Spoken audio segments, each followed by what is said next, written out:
Welcome to the Listen to Your Footsteps podcast. My name is Koja Buffer, and this is the culmination of a good 8-9 years of procrastination. I've been meaning to start a podcast for many, many years, and it's been defined under different names and different guises. And I decided that with the release of my first book, which is called Listen to Your Footsteps, I thought it'd be cool to create this kind of, let's call it ecosystem umbrella under which I share not just my experiences and my thoughts, which is what I do in the book, but I also share the experiences and thoughts of other Africans, other people such as myself, naturally curious, in the creative spaces, in the art spaces, in the human spaces. And so this is the first show, and my guest on this show is somebody that I've been friends with for many, many years, which always makes for very surreal and very interesting conversations at the same time. My guest is Papama Mtwisha.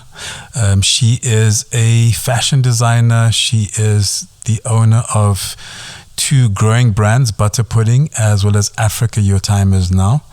And I had a conversation with her about her journey, her business, but also being a mother, being a businesswoman, and being a African. Papama, thank you for joining me on my podcast. Thank you so much for having me. I'm very honored to be chatting to you. It's very surreal because we've known each other for so long, right? So even in terms of trying to get an understanding of the questions that I wanted to ask. So I'll start with my cheesiest question, which is a question I like, which is, what did you want to be when you grew up? Should I answer this professionally or like honestly? Do you know that I wanted to be a housewife? Like, how ambitious is that? My mom reminds me of this all the time. I used to say, I just want to be a housewife who's going to have lots of kids and make sure that they're nurtured, loved, and taken care of, and live in this beautiful abode. And yeah, that's what I wanted. But what was that tied to? So because it means that you had a particular perception of what a housewife did, right? Because when we're kids, for example, when my son at some stage said he wanted to be a security guard in a complex. And when you probe further, he was like, well, they look after us and they protect us. So he was connecting with that aspect of it. Whereas as adults, we're sitting and going, nah, that's not ambitious enough, right? I think for me, it's my love for kids, actually, because housewife meant, as I said just now, nurturing kids, having lots of kids and making sure that they're fed and they're loved and feeling safe.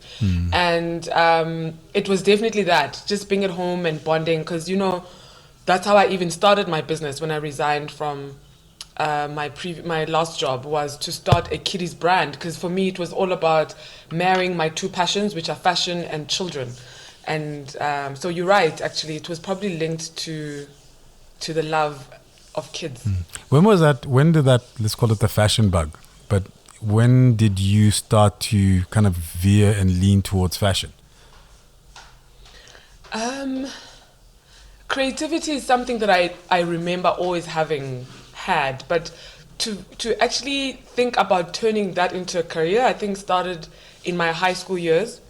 Apparently when I was, my aunt always tells me that when I was younger, I don't actually remember, I used to cut out magazines and create my own magazines, and it was filled with fashion pages.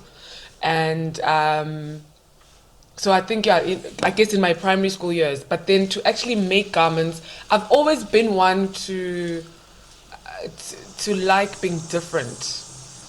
So my parents would buy me clothes. I would then personalize my own clothes. So they would buy me clothes at Edgar's, and I'd cut them up, change them, patch them up with other things so that I was always looking unique. And I always knew that this is my happy space when I was busy creating these things and doing these things and also wearing them and getting the compliments. So in my high school years, I thought, yeah, maybe there's something here. However, I grew up with siblings that are very academic, and my folks as well. So to actually voice that to them, that I wanted to be a fashion designer, it didn't come easy. Even in high school, I did math, science, and biology because I felt like that was the the right thing to do to please my parents, because that's what we do as kids. And then I still don't know where I got the strength from. In my matric year, where I said to my parents, actually, I don't want to spend the rest of my life in a white lab coat. I want to be a fashion designer. And yeah. What was their reaction? Because I mean, like we know each other quite well, and I know your mother.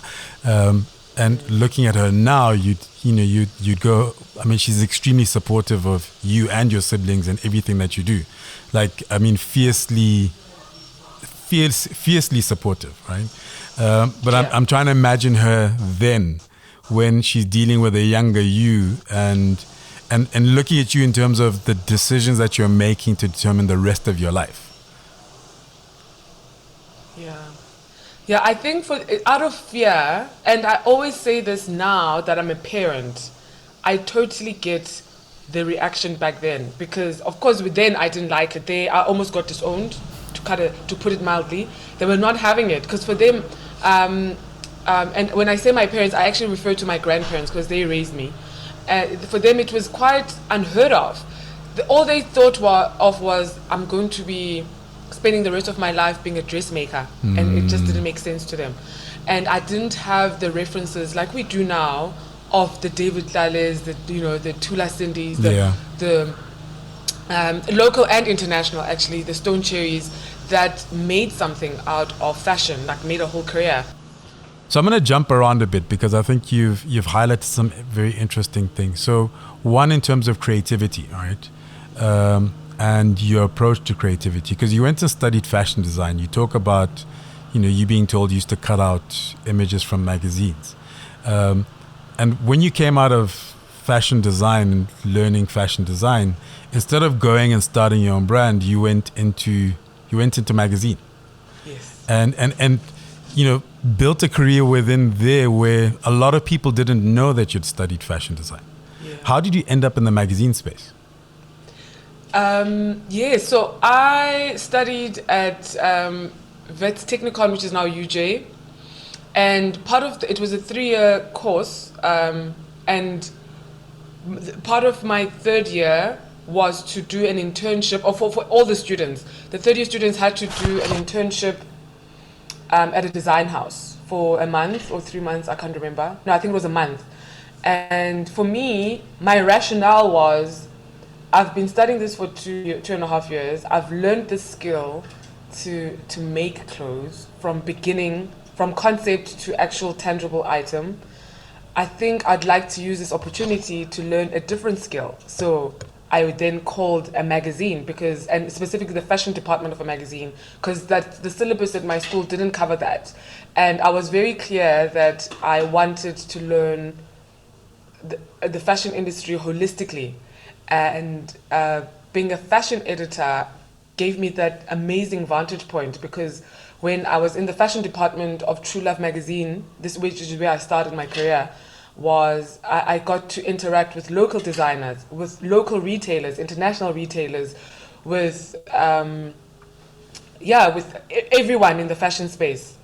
And that was such a learning curve for me. And I was there for a very long time, because I learned quite a lot. But I always knew that I would go back to design once I'd acquired the skill, the information, the contacts and the connects holistically. So if I started my own brand and I wanted to get into a retailer like Woolworths, I knew exactly who to call, and also how that whole system works.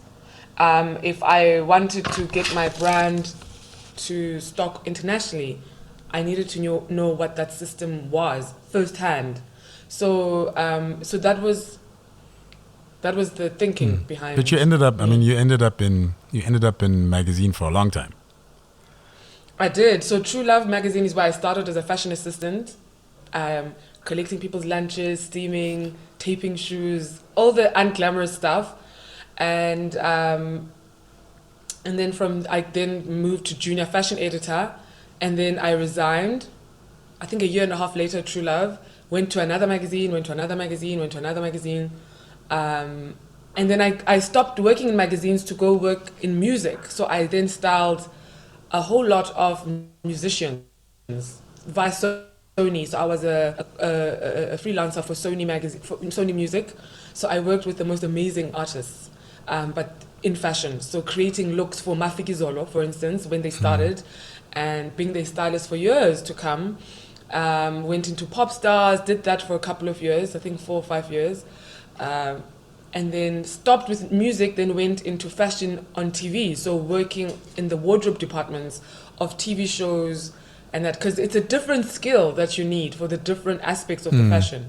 From a personal perspective and from a professional perspective, like the patience that you need in order to deal with real people versus dealing with models, for instance. And all that intel has definitely helped when I create product for my brand right now, you know. But what goes into that process? I mean, I know that you still do, for example, some styling work and some creative direction work. So what goes into that process? Like, what's your first step?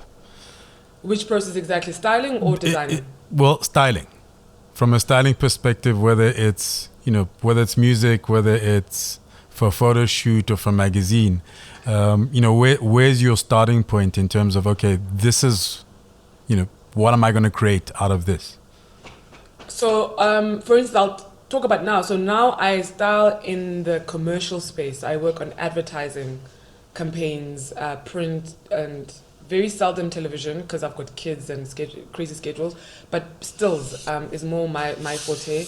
It starts with a brief. So the client will send us a brief, and then we then unpack the brief and how I, as the wardrobe, a fashion space within this whole machine, I'm going to interpret their brief, and then I throw around my ideas, and we unpack that, and then they approve or disapprove, tweak it here, take this from it, and then it becomes a collaborative effort between myself, who's usually the head of department in the creative spot, because I'll then have a team of assistants, makeup artists, hairstylists, prop stylists, who I then brief based on the client's brief.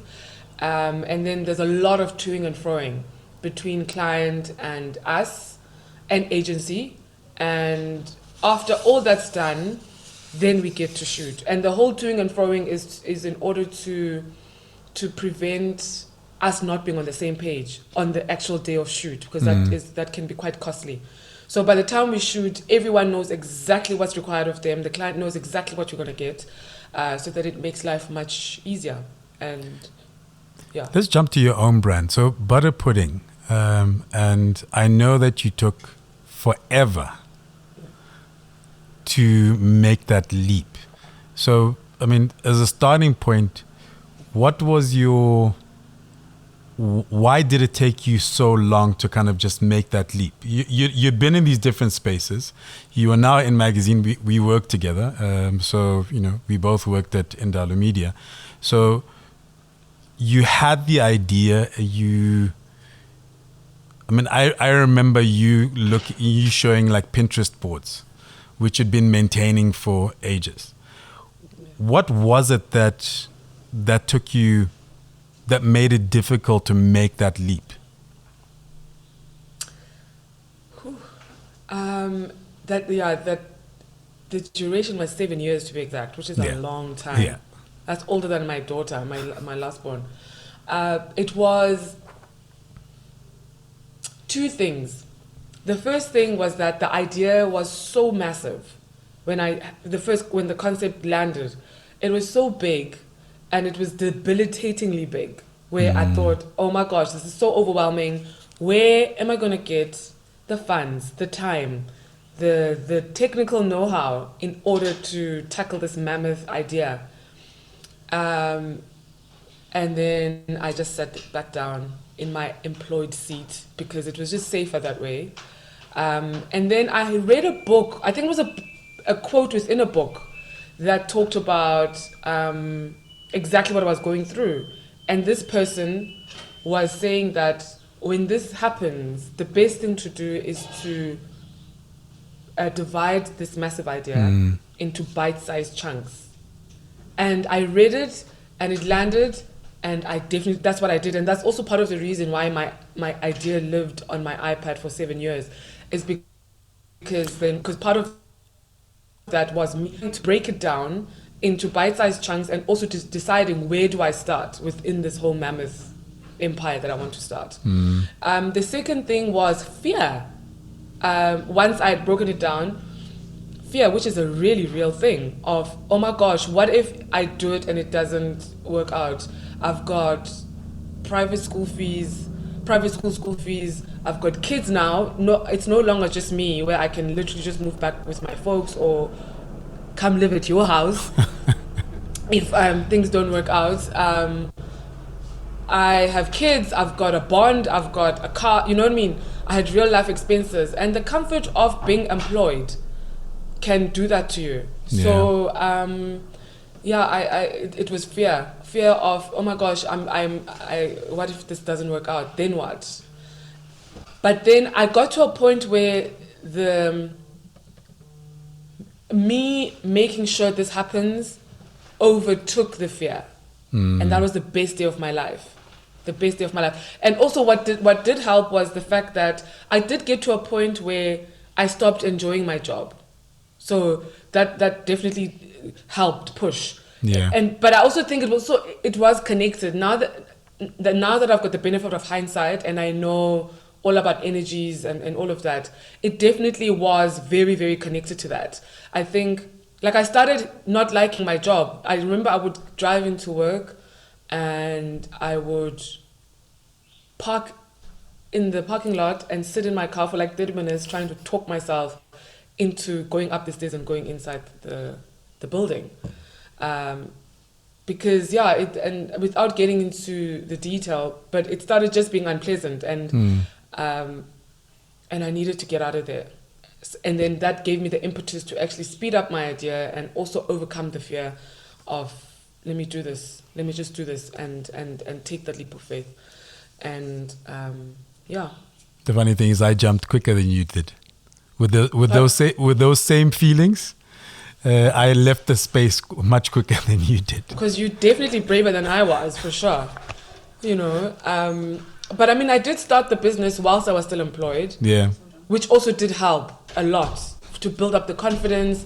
And when I actually took the final jump, I had gotten the business to a point where I was not doing it any favors by doing half measures, because I had to deliver for my job because I was getting paid, even though I had taken a huge salary cut. But also, I wasn't doing anything properly because I was trying to juggle and balance everything else. So I got to a point where I needed to make a choice, and it made sense to choose the business because I knew that I could always find another job, but the business deserved a chance to come to life. Yeah, absolutely. And one of the best decisions I've ever made. You're listening to the Listen to Your Footsteps podcast with myself, Koja Buffer.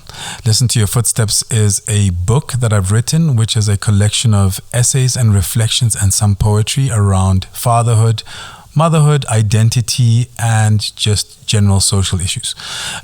And the guests on this show are a range of primarily Africans across sectors.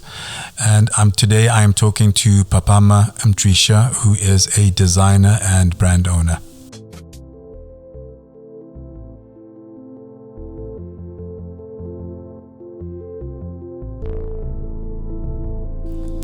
So the name butter pudding, where does that come from?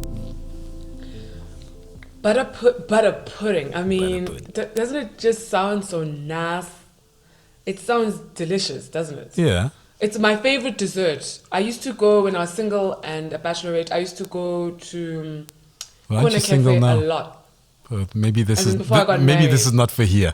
But yes, please. But I used to go to Corner Cafe before I got married, before I had kids. I used to go to Corner Cafe a lot, and they used to make the most delicious butter pudding. I used to order it so often that they used to let me order a takeaway and leave with the bowl that it used to come in, because they knew that I would be back the following week to bring the bowls back. And also, most importantly, butter pudding is the most simplest thing to make. And it requires very, very basic ingredients like bread, milk, sugar, and egg. And that's it. But once you combine them and put them in the oven, something really delicious and decadent comes out. And that's essentially what butter pudding is about. It's the simplest of designs, combined with interesting fabrics and trimmings, and something very timeless and beautiful always comes out. So it just made sense, and I like the name, and I like the way it rolled off the tongue, and yeah. I mean, by then you were also now a mother, and you talked about that love for kids. But you could have, and you'd been in been in, let's call it, the adult space for years. That it actually, in the beginning, it seemed not strange, but it was surprising that you're going to launch your brand, and you're going to launch your brand specifically for children. Yeah. Was that, Yeah. why didn't you just go adults first? Because that's probably where you had a lot more experience in. Exactly. I for me, because I had kids, I had struggled finding really cute, interesting, locally made, affordable items for my kids that are still special and different. And also by then I was traveling a lot when I used to work at Luminance, and every time I would travel, I would come back with bags full of stuff for my kids. And even if it was my last dollar or euro, I would sooner spend it on them, on her at the time. I only had the one child than on me. And when I saw what was available overseas compared to what we had, I mean, not to say that we didn't have any clothes available. There were clothing brands, yeah, but it wasn't as cute and different as what was available overseas. And I just wanted to kind of close that gap. And also the fact that I loved kids, and when I was designing for kids, it just made me come alive and feel so good. And also, as much as the end garment is not being worn by adults, or wasn't at the time, who was buying, making the purchasing decisions? It was the parents, it was the adults. So I knew to tap into that, and which also informed the aesthetic for butter pudding. It's very rare that you'll find frilly, cutesy, childlike stuff at butter pudding. It's often, and I get this this comment all the time, back then until this day, where the adults are like, "Oh my gosh, this is so nice. Can't you just do a bigger version for myself?" And that was also very deliberate, because I knew who was making the purchasing decision. And obviously the garments needed to be child friendly, and I didn't want young kids looking like adults, so that was also the balance. So it's very symmetrical styles, very classical styles, very timeless. As a result, we never go on sale as a brand, because whatever we designed in 2015, 2016 is still relevant aesthetically in 2021. So and that's always the approach that I've always had in my design and styling. I never want people to look at my product and think, "Oh my gosh, this was done in 1988 because I can see the shoulder pad," whatever. So the style is always very timeless and very classic, and it's items that you must be able to wear over the years. For me, that's what makes sense when I'm purchasing clothes. Something that I can wear 3 different ways, at least, for 4 different occasions, dress it up, dress it down, and I can wear over 5, 7, 10 years, and it's still relevant. It doesn't make me feel dated. Yeah, I remember the first time I went to, going to Paris and going to, Galerie Lafayette, and just seeing the kids section there. Full range, multiple floors, and beautiful diversity and variety. But also, like you're saying, so there is that balance between sometimes clothes for children come out, and especially for little girls, and whether we like it or not, it's sexualized. It's positioned in a particular way and has a particular energy to it. So you want them to be able to have clothes that they feel good in, reflect their age, allows them to be children, but also, like you're saying, is timeless and is well made. And I think that's the challenge that we had a lot of times. But let's talk Africa, your time is now, because what fascinates me about that was, I mean, first of all, its roots were in butter pudding and the children's clothing, like the children's T-shirt. And when you're talking about how, parents will look at a garment for a child and go, can't you make it in a size for me? But the question I wanted to ask is, were you aware that it had the potential to really feel like it's overshadowing its roots? Or do you feel like it overshadows it? Sometimes I do.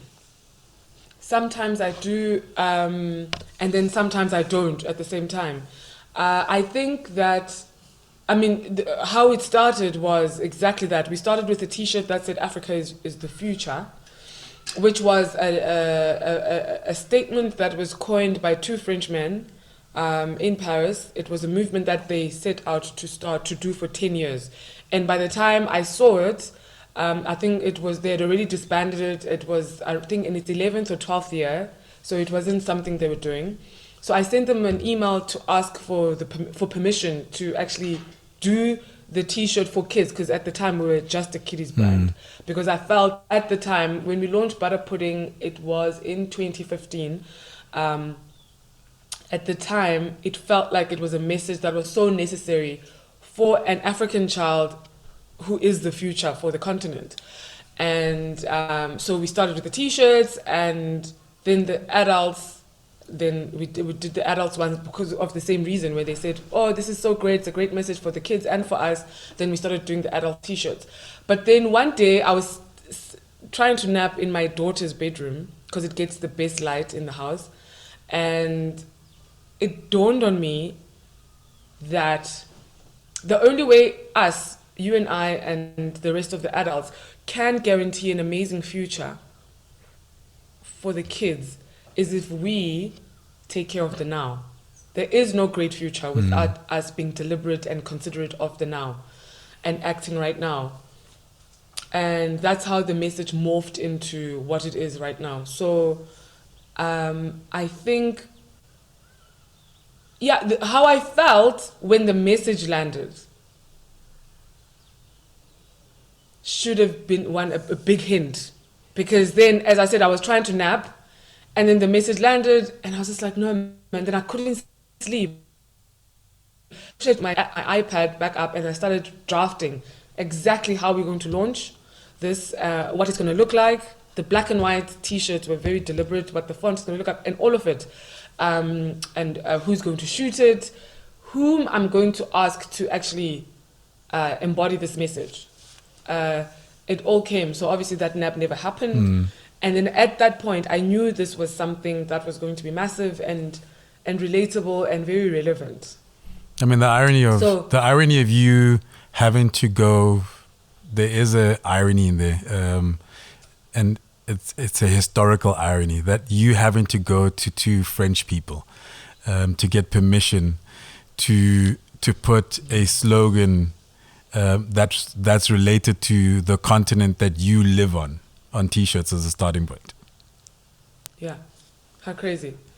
But it is what it is. Yeah. I needed to acknowledge, because even if you go on our website and you go to the Africa is the future, I do acknowledge them there on the website that this is not our original idea. It was licensed from whatever, because I feel that it's necessary. Pay credit where it's due, and it is unfortunate that they started it. But I think they started it because they obviously knew what they knew at the time. But also, there's a huge African community in France, huge. And it was mainly there, and then it filtered its way back to the continent, because I think OK Africa also retails the T-shirts, and there have been different interpretations of the message, which is fantastic. So what was interesting for me, looking from the outside and kind of understanding the inside to a certain extent, was because you launched it in essence as a let's say a campaign / movement. I was fortunate enough to be one of the people in terms of you created video around it, you created photography around it, and actually around this time of the year, because it's Africa Month. Yes.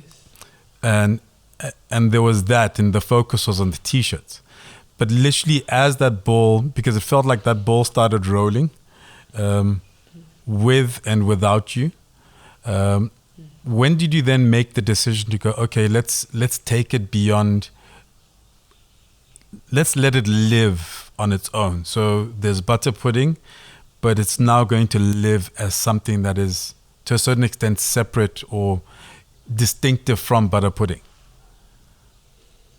The brand itself dictated that. Okay. From the audience to the interest, the retail interest, there were clients that would, because even butter pudding, we launched as an online brand, and our business model was to exist online and also to supply different stores. So and then we had clients that would buy butter pudding, and then we started having clients that only wanted Africa Your Time Is Now, because of the type of establishments that they were like, and so, and then it literally kind of surpassed the kids stuff, because I think of the timing, and as I said, the resonance and the relevance at the time, and we were not about to stop it. We were not about to kind of put the brakes because our vision was A, B, and C. We literally just let it take itself where it needed to be taken, because we always knew as a team that this was way bigger than us, first of all. Yes, we were the vehicle that it came through, but it was definitely not about us and much bigger. And that was, so we needed to let the movement, we needed to let it take itself where it needed to go. And it's been quite a journey, to say the least. And right now we're at a point where there's a symbiotic relationship between the two of them. So we have clients that only knew of us because of Africa Your Time Is Now, and then once they know us a little bit better, they're like, oh my gosh, you also do kiddies clothes, even though it was the other way around a few years ago. So it's the lesson there is to not to be so set on, like, have a vision that is so tight that there's no room for editing, because ultimately things start somewhere, and then there's not a straight and linear road to the destination. Sometimes you have to meander. It's very important. Yeah, I like that. I mean, I like that in terms of having that vision or having that goal, but also allowing yourself to be to go where go where the river's flowing, because it does feel like that. Because somebody else might have gone, okay, well, this is what I was doing, this is what I'm creating, so this is distracting me from this. Let me put this on hold. Yeah. Just to change tack a little bit, what's your creative process? Because in particular, I guess with both, let's call it with both brands, it's felt very deliberate in terms of the items that you have. So, I mean, I have, for example, those the T-shirts, but I have the kimono, and there was the sweatshirts. So, what is that process from a creative perspective in terms of, okay, this is the next thing we're going to add to the collection?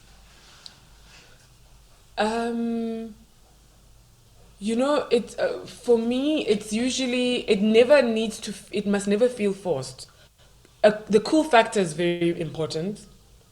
Is it unisexuality of an item? Unisex items, I guess.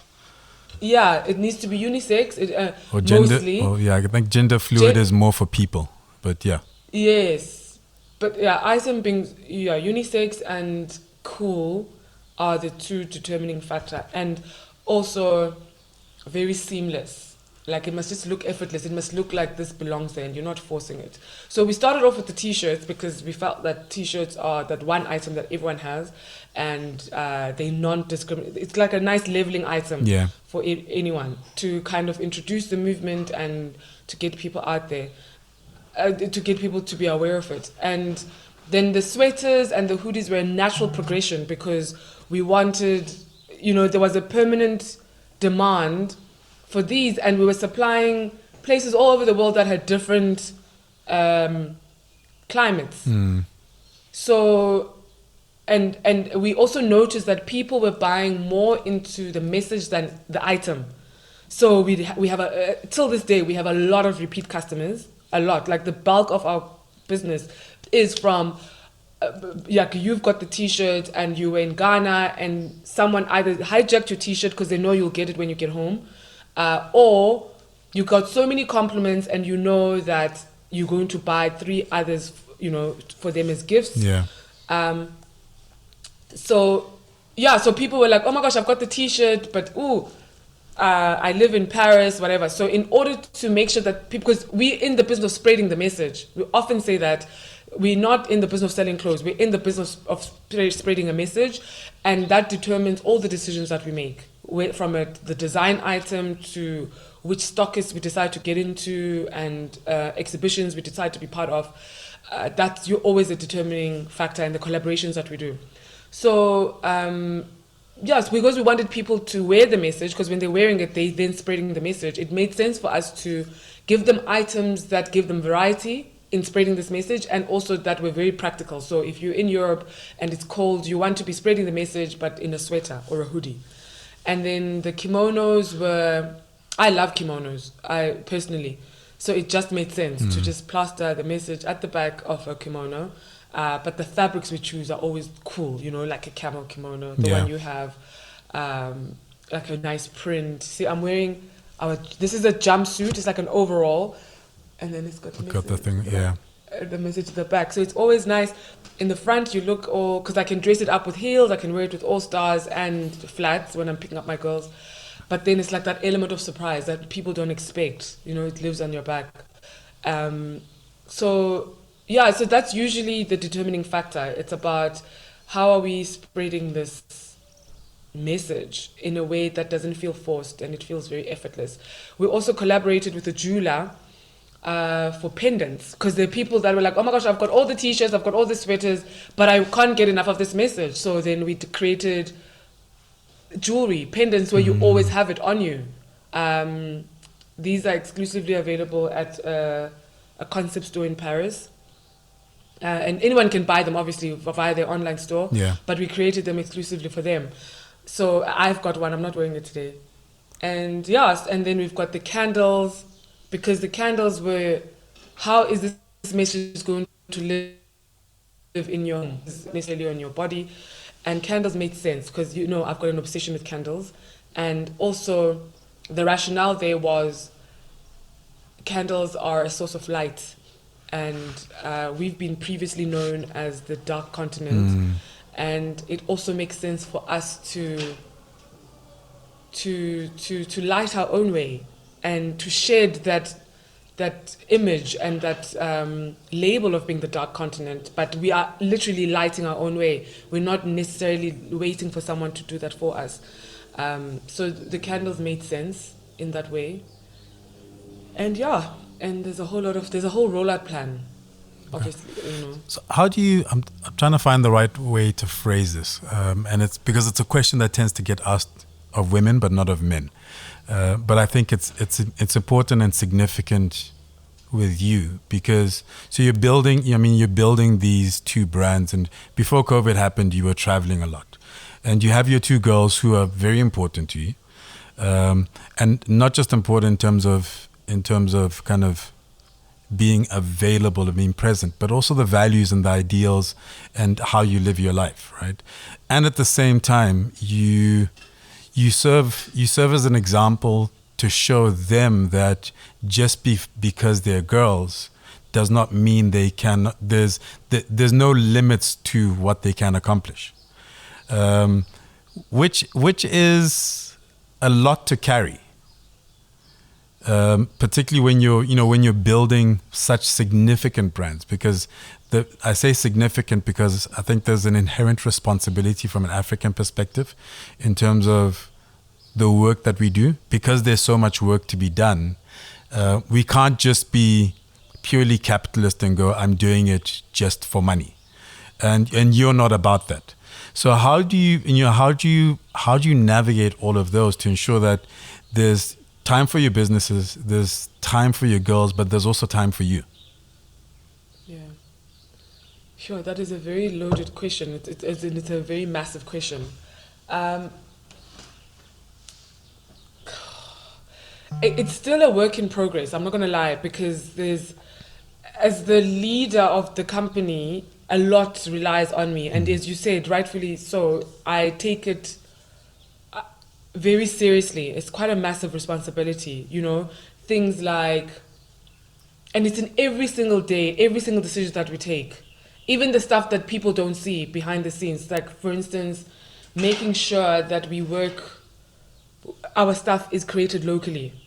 It's so much easier to create and so much cheaper in the East, in China. We delivered a decision from the get-go to make sure that we manufacture here on the continent, whether it's in South Africa, Joburg, Cape Town, Tanzania, Mauritius, wherever. But it needed to be that. And for me, I needed to show the team that that is possible, because it goes back to the why I do what I do, was to create more jobs, or to do my little bit in helping our society. Just it's a drop in the ocean if you consider what still needed to be done. But instead of me complaining, the level of crime, unemployment, blah, blah, blah, what is it that I'm doing in order to do my bit? So making sure that our stuff is made locally, and also being there for my girls, because what is it? Charity starts at home. Yeah. To be able to know that they matter, they loved, and they feel like they've got a mom who's not always out there. But I think for me, it's what you just said. Is I need them to understand the value of hard and smart work, and I say smart as well because I do things at my own pace, like literally a bit too much sometimes. I can be, and that's why I don't have a business partner yet, because I can be very frustrating. I'm a feeler versus, things need to feel right versus make sense to me. So until something feels right, I'm not doing it, even though the deadline was 3 months ago. But if it still hasn't felt right, I'm not interested, because I know the minute it feels right, it will happen so fast and will catch up. And it's always worked for me in that way. So I sometimes take a week off. I don't want to do anything. I just want to be home in the garden with the girls. So they see me do that. It's more about quality versus quantity of days. And then so that when I'm actually working, the guilt is less. Because they know mommy loves them. They know mommy will make time, but they know that mommy is on her computer, mommy's working, mommy's traveling. It's because she needs to. And there's a reason why that happens. So treating them as adults and communicating with them, and actually also exposing them. They'll come with me on factory runs, so they know exactly when mommy says she's gone to the factory, this is what it means. When mommy's gone to a photo shoot, this is what it means. And a lot of the operations also happens right here at home. So they know exactly, like, I wish I could flip my camera so you can see what I'm looking at right now. There's a whole lot of quality checking going on. So my kids are very exposed to the business, and I'm also very vocal and with them, the challenges as well of what mommy faces in an age appropriate way, where they'll understand, because the challenges are definitely there. I don't know if I actually answered the question. You did, but I think it's also tied to, we're both believe in this idea of that kind of quality and being able to live life on your own terms. But I think it's also tied to how we view success and how that's evolving and should evolve. The conversation I have with people is, I don't necessarily want to scale. When I'm starting something or when I'm looking at something, because scaling has become the thing, because we live in this kind of, I guess, the experience age and the digital age. So everybody looks at it as, okay, I want to be the next this. I want to be the next Facebook or Twitter. And I personally reached the point where I was like, actually, that looks like a whole lot of work and a whole lot of weight that I don't necessarily want to take on. And I've had to, and it's still evolving, like redefine what success looks like for me. So having said that, do you have an idea of what you want the brands to look like in say 10 years from now, and your role within them specifically? Yes, definitely. As I said, that with Africa Your Time Is Now, we're in the business of spreading the message, not necessarily selling clothes. So there's a whole rollout plan that, as I alluded to earlier on, that was there from the get-go. And the clothing was part of me breaking down this big idea and starting with the low-hanging fruit, because design is what I know, it's what I do. It just made sense. But this message can live on so many platforms, many elements that are relevant, because the message is so true and so relevant. It will be relevant until every African person gets it and is living it. So, and until that happens, we are going to be quite busy. So for me, it's living across different, in 10 years time, it's living across different continents, even more than it is right now, and employing more people, I guess, than it is right now. But I'm not running the show, for sure. I'm in the garden. I'm by the beach, and I come in as and when I need to. And actually, that's what I'm doing right now on a very small scale, you know. And for me, that was also a very deliberate decision. And I think it was informed by working in media for so many years and always chasing the future, always living 3 months ahead, always chasing the next thing, chasing a deadline, chasing the next story for so long. And I think that really affected me in more ways than I actually cared to realize. So I knew that when I started my own thing, it had to be on my own terms. So I knew from the get-go that my design, my brands would never be the kind of brands that are going to be seasonal and making sure that we're dropping. No, we'll drop when we drop, okay? And that's okay. So it was so hilarious when with the pandemic, I started reading all the articles about all these major fashion brands that used to live season to season and show every season. They were like, It started with YSL, and then I think Chanel followed, and Dior and all of them. They were like, no. Actually, this is so archaic and it doesn't serve us. We're going to show twice a year, and you know, so it's the beginning of realizing that just because it's been done doesn't necessarily mean that it's necessarily the only way, the right way. And I like what you had said, that earlier, just now, it's about knowing yourself, you know. Is scaling up necessarily something that resonates with your personality, the person that you are? And if not, that's okay. You define your own success, and that's how it should be. And we need to advocate for that a little bit more. And I think our world would be a much better place with less depression and less comparison and all of that. And for me, my definition of success is being able to own my own time. And it's always been that, to own my own time and to be able to work from anywhere. So I've always geared the business from the get-go for me to be able to spend 2 weeks in France and the business is still running, because I've got people that will be able to do that on the ground, but also with the power of technology, I can run stuff from absolutely anywhere. So I don't necessarily have to be sitting in a boardroom. It's not my I don't want that. That's not for me. That's interesting. You're talking about that living like 2 months or 3 months in advance from a, for example, media perspective, like in particular magazine where we both worked. And I'm realizing now how that's literally had an impact on the way I view things. So for example, this podcast is tied to my book, Listen to Your Footsteps. And everybody keeps saying, what does it feel like? Right? So what did it feel like when you submitted your final proof? What did it feel like when you got the physical copy? Are you excited about it hitting bookshelves? And it's been weird because I was in magazine, you know how it was. Like, by the time the magazine hits shelf, you are already so far deep into the future that you actually don't take the time to appreciate and celebrate what's happening right now. And I'm realizing through this process that that's actually had a lingering impact on how I'm experiencing the world, which is something I'm 100%. trying to make sense of right now.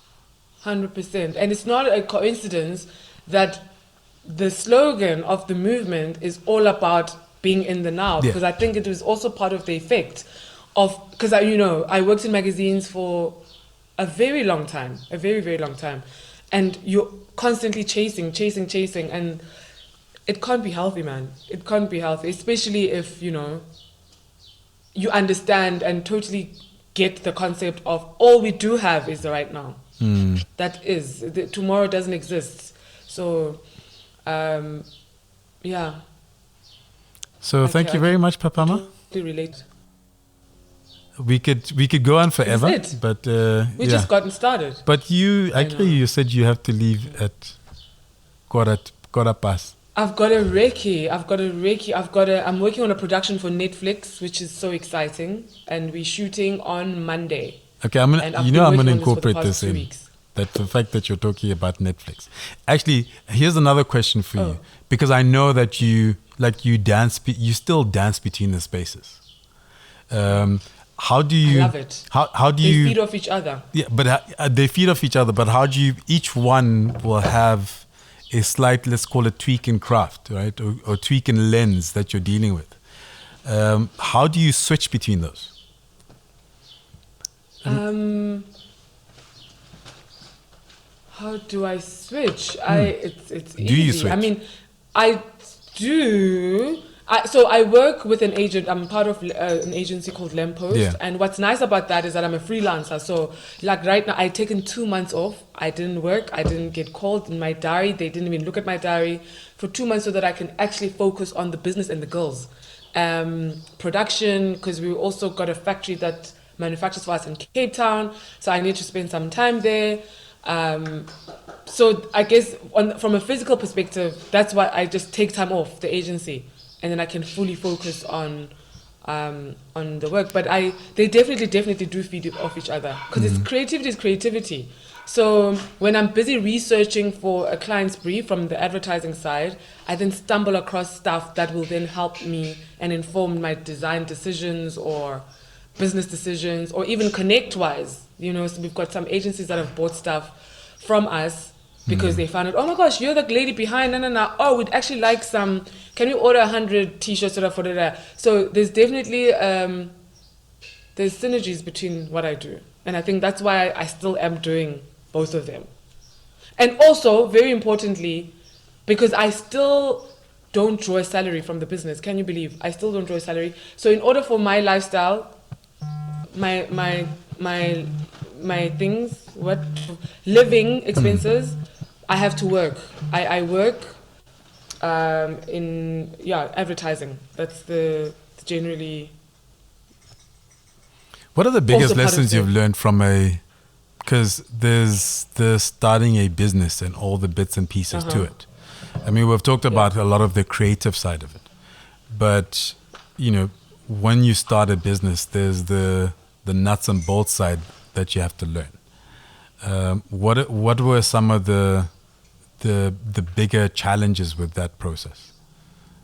Starting a business. Yeah, from like in terms of starting butter pudding as a business and then running it. Like you're dealing with suppliers and stuff and bookkeeping and HR and in terms of actually establishing and then running a business. Two different things, my goodness, because I'm ultimately a creative who's been forced to wear an empty hat. So I'm still learning the two. So cash flow is king is one of the major lessons that I've learned, which is why I still work. And I think that also was helped by the fact that I started my business at the same time I divorced.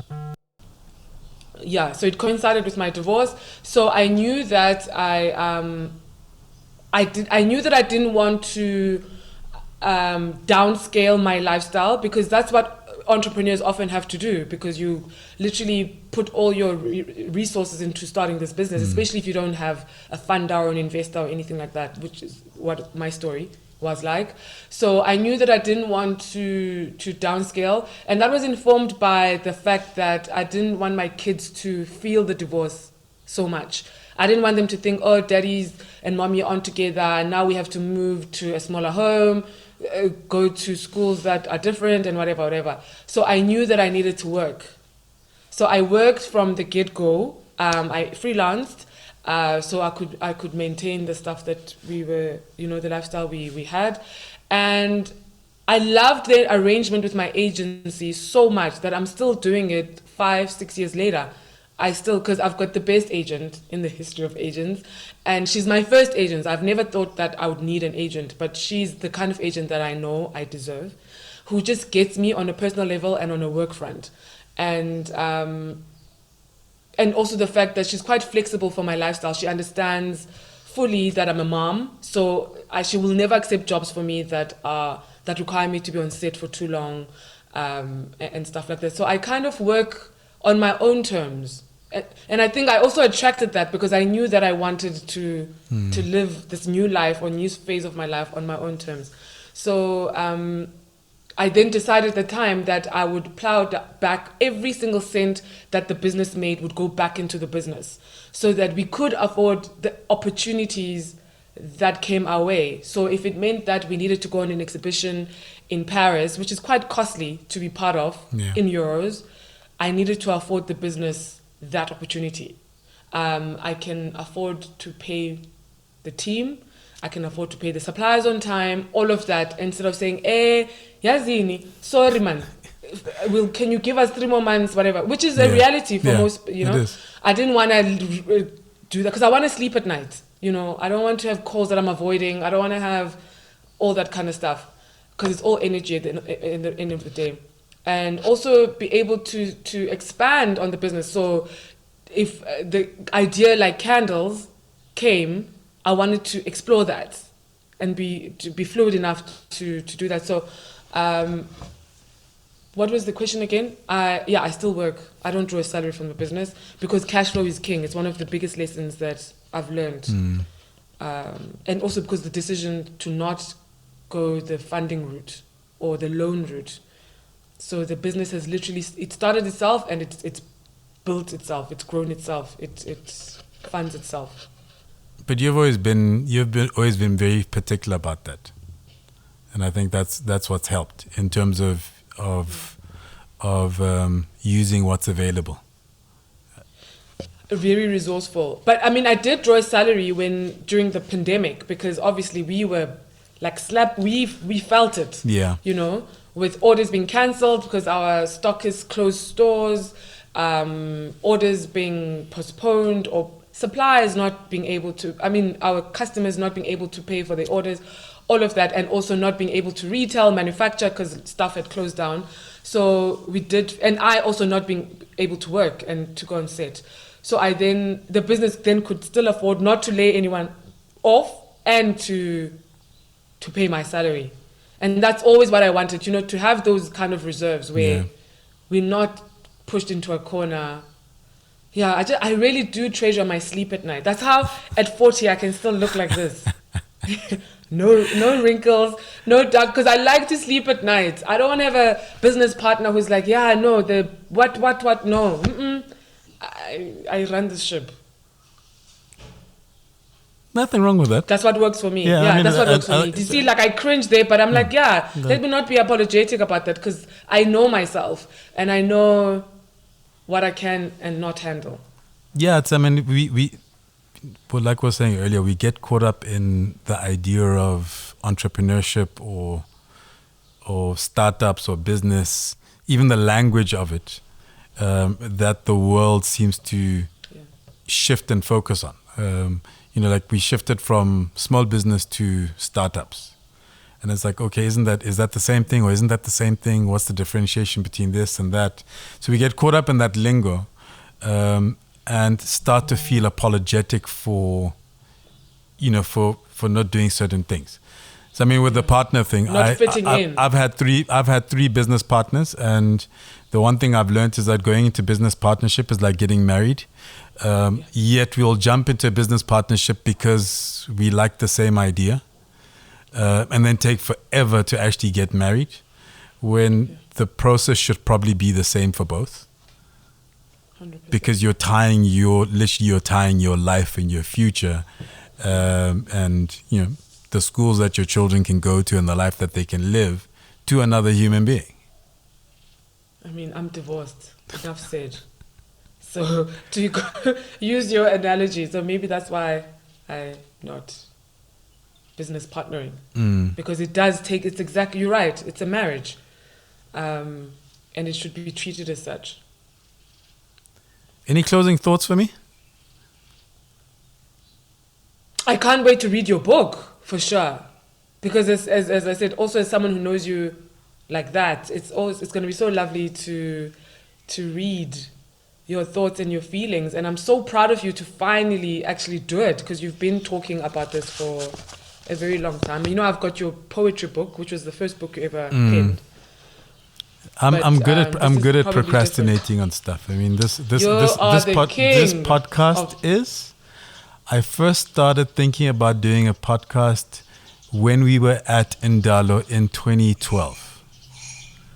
And since 2012, I've been saying, do you know what? I should start a podcast. 2013, I even had conversation with a guy who had like the microphone and the little stuff. And yeah, it's taken this long. So, but eventually I do. But it feels right now. It feels right now, doesn't it? Yeah, I mean, I think both of us kind of approach like that. Like things happen when they're supposed to happen. Even when one stresses about it, you realize that when it happens. And for me, edging closer and closer to 50, if there's one thing that I've learned is that it's like, you know what, stuff will happen when it's supposed to happen, and it's all good. Yeah, because it's all energy. I really do believe that. And it's, when something feels right and you're ready and the timing feels right, the universe kind of conspires and you almost don't even have to lift a finger. You then come across someone who can make this happen. You collaborate with someone who's been wanting to. It doesn't. There's not too much effort put into it, and for me, that's usually the deciding factor when things feel easier. Even, Musa, my team knows where I'll say, "Oh, we need to get into another African country. It's about time." Like with the brand, that week I will get a call saying, "Hi, we saw whatever. We need to. Are you interested in?" Yeah. Or since I've started a business, in different aspects of it, where I'm like, "Oh my gosh, we need to manufacture whatever." We'll get a call. I'll have a meeting, or it will just kind of present itself, and that's how I always know that I'm in the right space. Thank you very much for your time. It's my absolute pleasure. And we will eventually talk again sometime. I'm hoping that the plan is for this to now just keep going.